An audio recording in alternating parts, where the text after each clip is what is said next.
ये एक पौराणिक कथा है। कुबेर तीनों लोकों में सबसे धनी थे।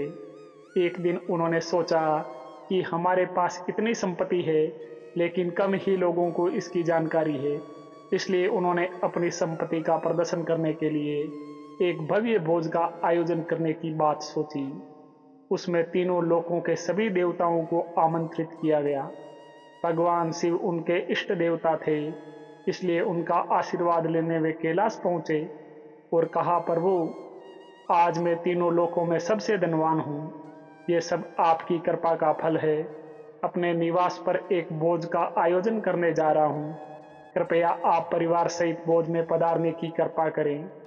भगवान शिव कुबेर के मन का अहंकार ताड़ गए।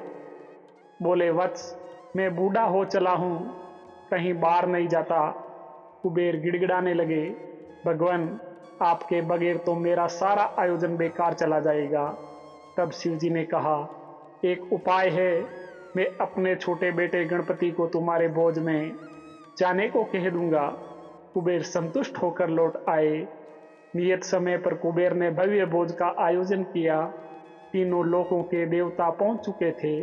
अंत में गणपति आए और आते ही कहा, मुझको बहुत तेज भूख लगी है, भोजन कहाँ है? कुबेर उन्हें ले गए। भोजन से सजे कमरे में सोने की थाली में भोजन परोसा गया। क्षण भर में ही परोसा गया सारा भोजन खत्म हो गया। दोबारा खाना परोसा गया, उसे भी खा गए।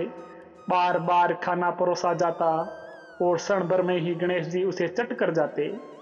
थोड़ी ही देर में हजारों लोगों के लिए बना भोजन खत्म हो गया, लेकिन गणपति का पेट नहीं भरा। वे रसोई घर में पहुंचे और वहां रखा सारा कच्चा सामान भी खा गए। तब भी भूख नहीं मिटी। जब सब कुछ खत्म हो गया तो गणपति ने कुबेर से कहा, जब तुम्हारे पास मुझे खिलाने के लिए कुछ था ही नहीं तो तुमने मुझे न्योता क्यों दिया था? कुबेर का अहंकार चूर चूर हो गया।